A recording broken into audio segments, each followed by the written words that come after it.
Hello friends, welcome to trading Hunar. आज हम इस वीडियो में हैवेल्स इंडिया लिमिटेड का फंडामेंटल एनालिसिस करने जा रहे हैं। फ्रेंड्स, ये एनालिसिस हम FY20 का करेंगे, यानी जो साल मार्च 2020 में खत्म हुआ है हम उसका फंडामेंटल एनालिसिस करेंगे और इसके लिए हम पाइथ्रोस्की स्कोर की मदद लेंगे। यदि आप पाइथ्रोस्की स्कोर के बारे में नहीं जानते हैं तो कोई परेशानी की बात नहीं है, क्योंकि आप इस वीडियो को देखेंगे तो आप पाइथ्रोस्की स्कोर भी समझ जाएंगे और ये भी जान जाएंगे कि हैवेल्स इंडिया लिमिटेड का जो फंडामेंटल स्कोर है वो कितना है। पाइथ्रोस्की स्कोर प्रोफेसर जोसेफ पाइथ्रोस्की ने शुरू किया था, जो स्टैनफोर्ड यूनिवर्सिटी में अकाउंटिंग के प्रोफेसर थे, और उसके बाद में इनका ये टूल दुनिया के सभी फंडामेंटल एनालिस्ट यूज करते हैं। इसमें मैक्सिमम 9 पॉइंट्स कोई भी कंपनी अचीव कर सकती है, क्योंकि इसमें 9 क्राइटेरिया होते हैं और कोई भी कंपनी जैसे जैसे परफॉर्म करती जाती है वैसे वैसे उसको पॉइंट्स मिलते चले जाते हैं। और यहाँ पर यदि कोई कंपनी 7, 8 या 9 का स्कोर अचीव करती है तो वो कंपनी एक स्ट्रॉन्ग फंडामेंटल वाली कंपनी कहलाती है, लेकिन यदि कोई कंपनी 4, 5 या 6 का स्कोर अचीव करती है तो वो एक एवरेज फंडामेंटल वाली कंपनी कहलाती है। फ्रेंड्स, जिन कंपनियों का स्कोर 0, 1, 2 या 3 हो उसमें आप कभी भी इन्वेस्ट ना करें, क्योंकि वहां पर एक बड़ा सा रिस्क रहता है। तो हम इस एनालिसिस को यहाँ पर 3 राउंड्स में लेंगे, जैसा कि आप अपनी स्क्रीन पर देख रहे हैं। ये राउंड है प्रॉफिटेबिलिटी, जिसमें 4 क्राइटेरिया, लीवरेज जिसमें 3 क्राइटेरिया और ऑपरेशनल एफिशिएंसी जिसमें 2 क्राइटेरिया हैं। हम इनको बारी बारी से लेंगे और इसके बाद में हम बताएंगे आपको कि वो ऐसे कौन से एरियाज हैं जहां पर की कंपनी और भी अच्छा परफॉर्म कर सकती थी, और इसके लिए हमने एक नया सेक्शन ऐड किया है इस वीडियो में, जिसको हम ग्रे एरिया के नाम से जानते हैं। तो ये हम ग्रे एरिया लेंगे इन पूरे तीनों राउंडों को खत्म होने के बाद में।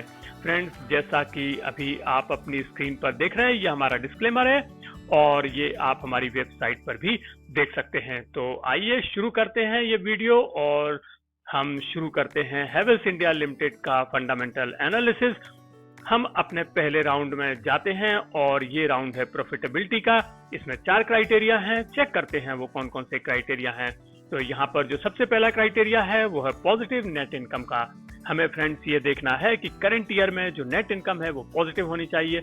हमें अमाउंट से, फिगर से कोई मतलब नहीं है, केवल वो पॉजिटिव और नेगेटिव से ही हमें मतलब है। तो हम चेक करते हैं कि क्या हुआ है। यहाँ पर हम देख रहे हैं कि कंपनी की जो नेट इनकम है 2020 में वो 735.61 करोड़ है। फ्रेंड्स, जैसा कि आप अपनी स्क्रीन पर देख रहे हैं, यहाँ पर 2 कॉलम है।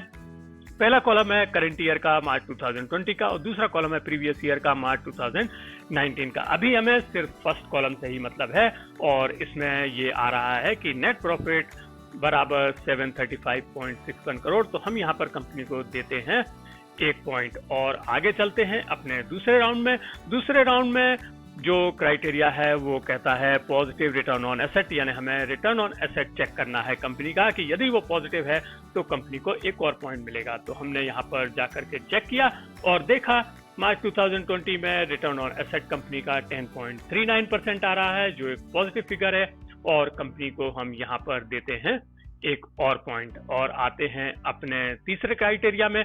तीसरा क्राइटेरिया है पॉजिटिव ऑपरेटिंग कैश फ्लो। हमें ये चेक करना है कि जो कंपनी का कैश फ्लो फ्रॉम ऑपरेशंस है या ऑपरेटिंग कैश फ्लो है वो पॉजिटिव है या नहीं है। यदि पॉजिटिव होगा तो कंपनी को 1 पॉइंट मिलेगा।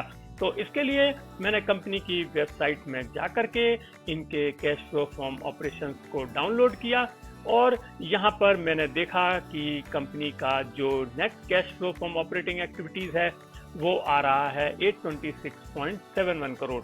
तो ये एक पॉजिटिव फिगर है और यहाँ पर भी कंपनी को 1 और पॉइंट मिलता है। और इस तरह से हम देख रहे हैं कि कंपनी ने अब तक 3 में से 3 पॉइंट्स हासिल कर लिए हैं। और अब आते हैं चौथे क्राइटेरिया में। चौथा क्राइटेरिया फ्रेंड्स थोड़ा सा ट्रिकी है, और इसमें ये कह रहा है कि cash flow from operations should be greater than net income, यानी हमें ये देखना है कि जो कैश फ्लो फ्रॉम ऑपरेशंस जो हमने क्राइटेरिया 3 में चेक किया है वो फर्स्ट क्राइटेरिया वाले नेट इनकम से ज्यादा होना चाहिए। तो हम चेक करते हैं दोनों को।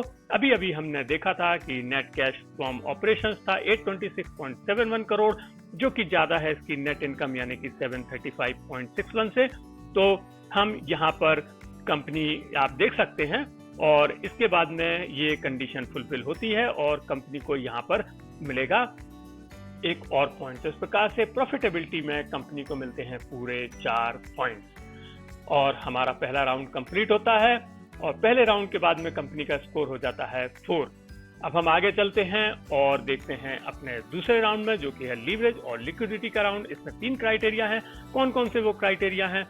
सबसे पहला क्राइटेरिया इसमें है lower ratio of long term डेब्ट इन करंट ईयर। फ्रेंड्स, यहाँ पर आपको जो एनालिसिस का मेथड है उसको चेंज करना पड़ेगा। अब जो हमारा राउंड है, राउंड 2 और 3, इसमें हमें ये वर्ड दिखाई देंगे लोअर और हायर। इसका मतलब है कि हमें अपने जो करंट ईयर के फिगर्स को कंपेयर करना पड़ेगा लास्ट ईयर के फिगर्स से, यानी प्रीवियस ईयर 2019 से। तो यहाँ पर ये क्राइटेरिया कहता है कि जो लॉन्ग टर्म डेब्ट रेशियो है it should be lower than that of previous year. तो हम चेक करते हैं कि क्या हुआ है। तो हमने यहाँ पर देखा कि दोनों साल में जो डेब्ट इक्विटी रेशियो है वो इस तरह से है। मार्च में है 0, मार्च 2019 में है 0.01 और मार्च 2020 में है 0.00, यानी वो वैसे भी कम है और इसके अलावा दोनों में ऑलमोस्ट 0 है। तो हम यहाँ पर कंपनी को देते हैं 1 पॉइंट और हम आगे आते हैं अपने दूसरे राउंड में। और यहाँ पर दूसरे राउंड में हम देख रहे हैं कि हायर करंट रेशियो, हमें ये चेक करना है कि करंट रेशियो कंपनी का ज़्यादा होना चाहिए पिछले साल की अपेक्षा। करंट रेशियो का मतलब है कंपनी की लिक्विडिटी। तो हम चेक करते हैं कंपनी की लिक्विडिटी। हमने यहाँ पर देखा कि जो मार्च 2019 में 1.51 था और जो मार्च 2020 में ये 1.50 है, तो ये ऑलमोस्ट बराबर है। हालांकि ये ज़्यादा होना चाहिए, लेकिन हम यहाँ पर कंपनी को 1 पॉइंट देंगे क्योंकि ये बहुत ही माइन्यूट सा डिफरेंस है और शायद ये जो करंट एसेट्स और करंट लाइबिलिटीज़ में शायद 1% से भी कम का हिस्सा रखता होगा। तो हम यहाँ पर कंपनी को देते हैं 1 पॉइंट और आगे बढ़ते हैं और जाते हैं अपने तीसरे क्राइटेरिया में, जो है लैक ऑफ शेयर डाइल्यूशन।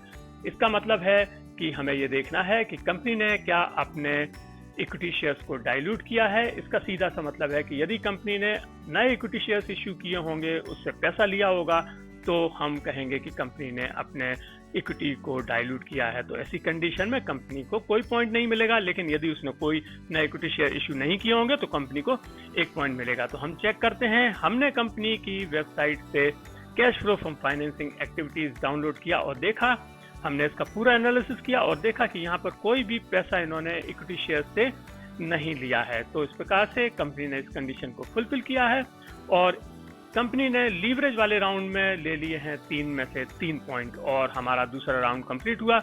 दूसरे राउंड में कंपनी को मिलते हैं 3 पॉइंट्स और कंपनी का स्कोर हो जाता है 7। तो ये एक बहुत अच्छा स्कोर कंपनी ने ऑलरेडी अचीव कर लिया है, जबकि अभी इसके पास 2 पॉइंट्स और बाकी हैं और ये हम तीसरे राउंड में लेंगे। चलते हैं हम अपने तीसरे राउंड में, जो कि है ऑपरेशनल एफिशिएंसी का राउंड। चेक करते हैं वहां पर क्या हुआ है। तो यहाँ पर जो सबसे पहला क्राइटेरिया है वो है हायर ग्रॉस मार्जिन। हमें ये चेक करना है कि कंपनी का जो ग्रॉस मार्जिन है या ग्रॉस प्रॉफिट रेशियो है वो बड़ा है पिछले साल से या नहीं, क्योंकि इसका सीधा सा मतलब है कि ऑपरेशनल एफिशिएंसी कंपनी की बड़ी है या नहीं है। तो हम यहाँ पर चेक करते हैं। हमने ये देखा कि मार्च 2019 में ग्रॉस प्रॉफिट मार्जिन था 13.03, जो कि मार्च 2020 में थोड़ा सा कम हुआ है, 12.09 हुआ है और इस कमी की वजह से हम यहाँ पर कंपनी को कोई पॉइंट नहीं देंगे और हम यहाँ पर देते हैं कंपनी को 0 पॉइंट। अब हमारे पास केवल एक क्राइटेरिया बचा है और वो क्राइटेरिया है 9वां क्राइटेरिया, जो है हायर एसेट टर्नओवर रेशियो। यानी हमें कंपनी का एसेट टर्नओवर रेशियो चेक करना है और ये लास्ट ईयर से या प्रीवियस ईयर से ज्यादा होना चाहिए। तो हम चेक करते हैं कि क्या हुआ है। हमने यहाँ पर चेक किया कि कंपनी का मार्च 2019 में एसेट टर्नओवर रेशियो था 140.44, जबकि मार्च 2020 में ये कम हो गया है, जो 133.46% हो गया है। तो फ्रेंड्स, यहाँ पर भी कंपनी इस कंडीशन को फुलफिल नहीं कर पाई है और यहाँ पर भी कंपनी को मिलता है 0 पॉइंट। तो इस प्रकार से ऑपरेशनल एफिशिएंसी में कंपनी ने 2 में से कोई पॉइंट हासिल नहीं किया है और कंपनी को मिलते हैं 0 पॉइंट। तो थर्ड राउंड में कंपनी को मिलता है 0 पॉइंट। थोड़ा सा निराशाजनक रहा है, लेकिन कंपनी का जो ओवरऑल स्कोर है वो हो जाता है 7। तो हमने देखा कि हैवेल्स इंडिया लिमिटेड ऑलरेडी एक स्ट्रॉन्ग फंडामेंटल वाली कंपनी में आ चुकी है, लेकिन फिर भी हम इसके ग्रे एरियाज देखेंगे और देखेंगे कि कहां पर कंपनी और अच्छा स्कोर कर सकती थी और भी ज़्यादा अपना फंडामेंटल स्कोर को इम्प्रूव कर सकती थी। तो यहाँ पर जैसा कि आपने अभी अभी देखा कि कंपनी ने ये जो ऑपरेशनल एफिशिएंसी है उसमें अच्छे से परफॉर्म नहीं किया है, और हम ये तीनों कैटेगरीज जो कि हैं प्रॉफिटेबिलिटी, लीवरेज और ऑपरेशनल एफिशिएंसी, इनके बारे में बात करेंगे। जहां तक हम प्रॉफिटेबिलिटी की बात करें तो कंपनी ने 4 आउट ऑफ 4 पॉइंट्स हासिल किए हैं, कोई इश्यू नहीं है।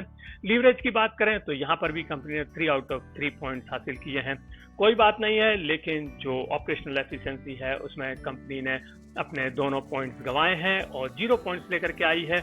उसकी क्या वजह है हम यहाँ पर देख रहे हैं। जो पहली वजह है वो है ग्रॉस प्रॉफिट मार्जिन की या ग्रॉस मार्जिन की।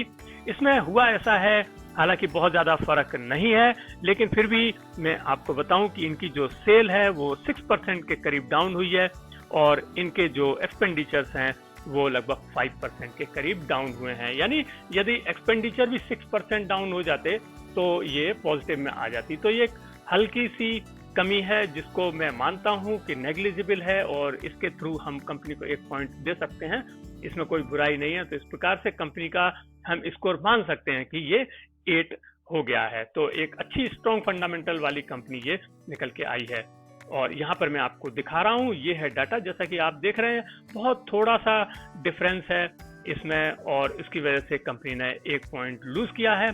और जो दूसरा पॉइंट है वो है एसेट टर्नओवर रेशियो का। यहाँ पर जो कंपनी के एसेट्स हैं वो उनमें कमी आई है 1% की। कंपनी ने अपने एसेट्स को अमोर्टाइज किया है, उसको बेचा है, खत्म किया है, जो भी हो। और यहाँ पर हमने देखा है कि उनकी रेवेन्यू भी घटी है, लेकिन जो एसेट्स थे वो 1% से कम हुए हैं, लेकिन जो रेवेन्यू है वो 6% से कम हुई है। हालांकि जैसा कि आप जानते हैं कि कोविड-19 की वजह से रेवेन्यू कम हुई है और हो सकता है कि इसका जो एसेट्स को कम करने की वजह से इसमें इसका कोई रोल ना हो। इसलिए यहाँ पर भी यदि हम चाहें तो डेफिनेटली इस कंपनी को 1 और पॉइंट दे सकते हैं और इस प्रकार से कंपनी का स्कोर हम 9 आउट ऑफ 9 बता सकते हैं। तो ये एक बहुत ही स्ट्रॉन्ग फंडामेंटल वाली कंपनी है, ऐसा मेरा मानना है। ये ऑन पेपर 7 का स्कोर लेकर के आई है, लेकिन डेफिनेटली ये जो 2 पॉइंट्स हैं इसकी ऑपरेशनल एफिशिएंसी वाले, इसमें भी इनको दोनों पॉइंट्स मिलना चाहिए थे। थोड़ी सी चूक हुई है। लेकिन फ्रेंड्स, जो अभी आपने हैवेल्स इंडिया लिमिटेड का फंडामेंटल एनालिसिस देखा वो आपको कैसा लगा? यदि आपको अच्छा लगा हो तो प्लीज इसे लाइक कीजिएगा और शेयर कीजिए। और यदि आपने अब तक हमारे चैनल को सब्सक्राइब नहीं किया है तो प्लीज हमारे चैनल को सब्सक्राइब कीजिएगा और बेल आइकन को प्रेस कीजिए। Thank you.